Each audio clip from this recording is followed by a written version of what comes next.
Well, hey there, Resurgent fans. Welcome to another episode of Cooking with Kiley.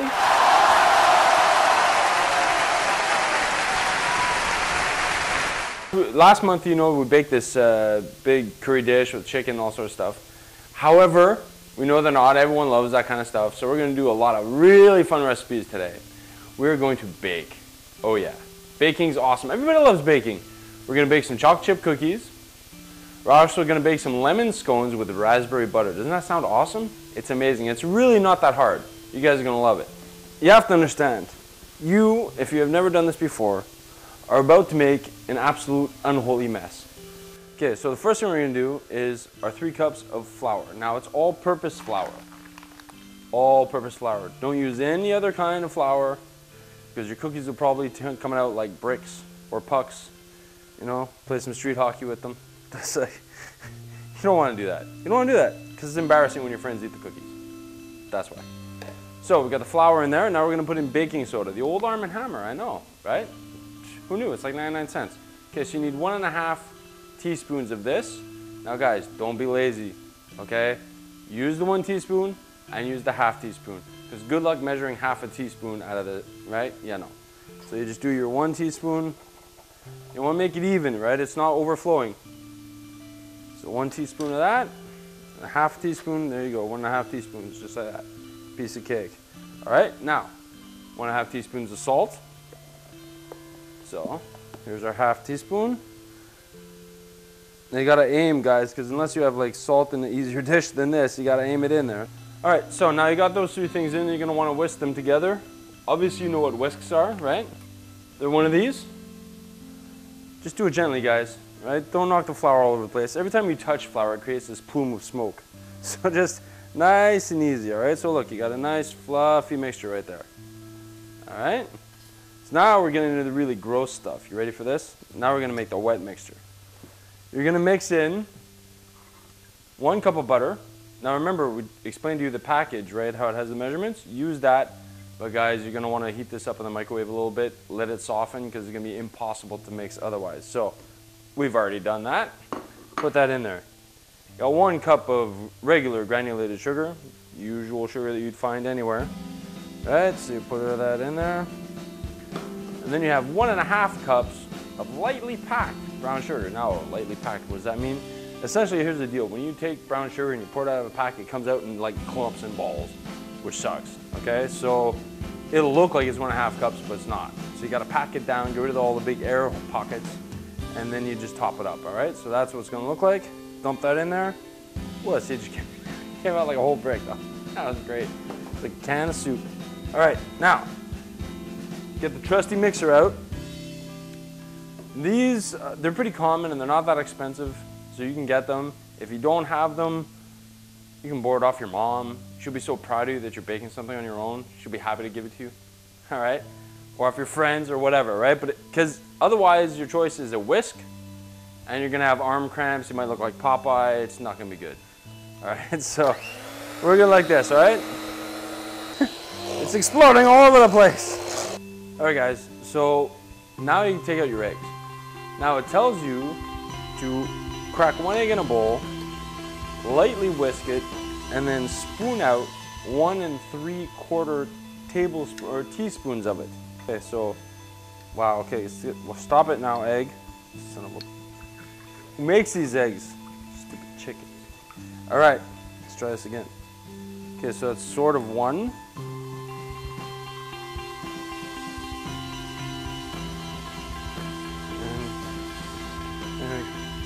That's kind of 1. Okay, well, I guess it's 1 3/4. Maybe they should just adjust the recipe and make it only 2 eggs, but anyway, just my opinion. Okay, so let's put the rest of the eggs in there. We're gonna take our trusty blender.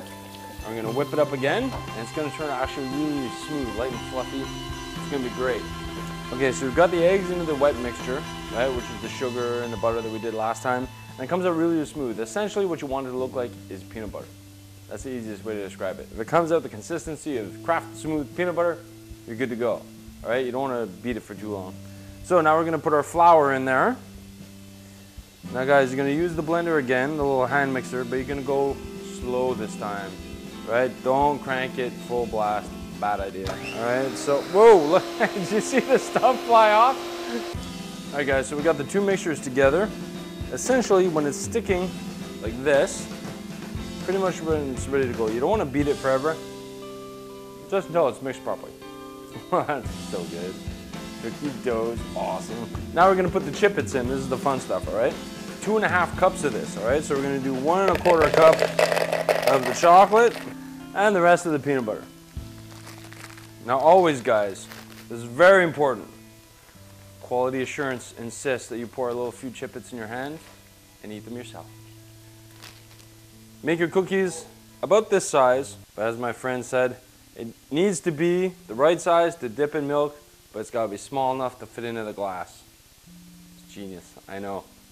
All right, guys, so we've had our cookies on now at 375 degrees for 15 minutes, and this is how they came out.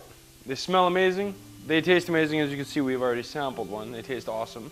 So we've done the cookies, now we're gonna head off and start doing our lemon scones with raspberry butter. Okay, guys, so the first thing we're gonna do for the scones is we're gonna make the raspberry butter first, because that's gotta chill in the fridge, and you're gonna want it ready so when you get the warm scones out of the oven, it's gonna be amazing. So you take 1 cup of raspberries. Now it tells you to use a food processor, but of course, because we assume that you don't have one, we're gonna do it sans food processor. So we wanted to use the hammer and the tin foil, but it was gonna make a real bad mess. So we decided to put them in a bowl and we're gonna mash them up with the whisk.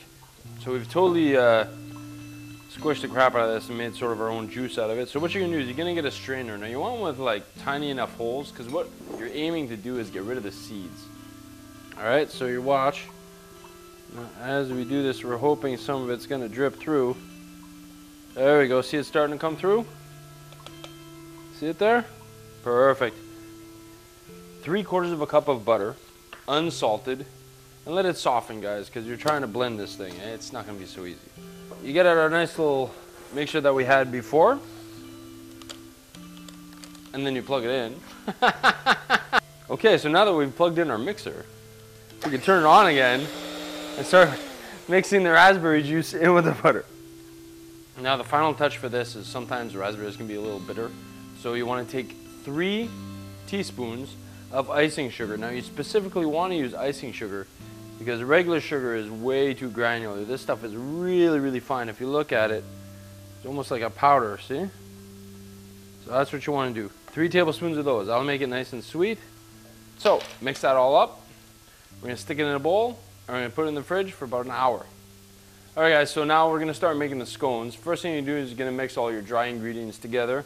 All right, so we got 3 cups of flour. We love the flour, apparently. We have 1/3 cup of sugar. Everyone loves sugar. 1 tablespoon of baking powder, guys, all right? This container, I'm sure you've seen it. Baking powder. Just whisk it all together. You're not doing any serious mixture. You just want all the ingredients to blend, that's all. All right, guys, so now we're gonna add our butter, okay? We have 1/2 cup of butter. All right, now we've cut it up into little cubes. The reason being, you got a lot of flour and very little butter. If you drop a block in the middle of this, that's never gonna work. Essentially what we've done is we've mashed the butter and the flour together. What you want to avoid is any large chunks.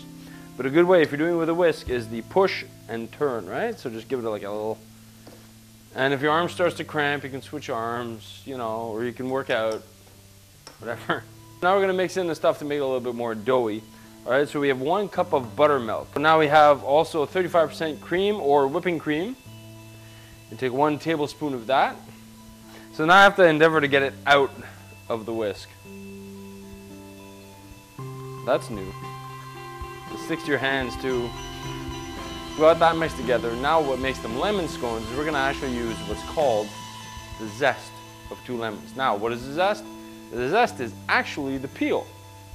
Pretty interesting, huh? I didn't know that either. Wash them really good though so that they're nice and clean. And use it on the fine grater side. When you use your grater, don't use the big one, use it on the fine one. You don't want to push super hard. Just want it to come off a little bit. See how it turns white? It's like that. That's what you want. So you're kneading the dough. And what you want to do is you want to sort of push it in on itself and squish, right? So fold and squish. fold and squish, and just keep going. You go with the two hands. Not very exciting. You can sing a song, maybe play a jingle in your head or something. Okay, guys, what you want to do is you want to separate the two piles of dough so you have two equal sort of clumps of dough, and turn them into nice little round balls, nice and smooth. Because what you're going to do is you're going to flatten them out, and then you cut them into triangles, almost like a pizza. Right, so they come out triangular scones. Now, really, there's no rule that says how you want to cut them out. You want to use like a circular cookie cutter and have round scones. You want square ones, whatever shape you want. Doesn't really matter. But we're going to do them triangular just for the show. So what you want to do, whatever surface you're going to be using this on, to make it flat and cut it, whether it be a cutting board, whether it be these fancy ones that we have here. What you want to do is you want to flour it, because this stuff will stick. Not a lot, right? You're not trying to make another loaf of bread. Just enough to keep it from sticking. So the easiest way to make sure that all your pieces are roughly the same size is to cut almost like you would a pizza, right? So you make your plus, right? So you cut it, you have now 4 equal sized pieces. Then you cut it this way, and all your pieces are the same size. And you have nice, beautiful triangular wedges. Look at these things. We're pretty much ready to go. We have them all in our little triangles here. We have the oven preheating to 400 degrees. It's going to go in for 20 minutes so that they're nice golden brown. Now what we're going to do is we're going to take a bit of the cream, and we're just going to brush some on top. I'll just make them a little extra moist. Alright guys, so there you go. You got lemon scones with raspberry butter. You have chocolate chip and peanut butter chip cookies, all made from scratch. So, you know, if you're having family coming over, they're going to love it. Throwing a party with your friends, they're going to love it. If you're a single guy, trying to impress a girl, she'll be impressed. This is some good stuff, guys. Alright, so thank you for coming for another episode of Cooking with Kylie. Don't forget to come back next month. We're actually going to make homemade pizzas and pizza dough from scratch. How awesome is that?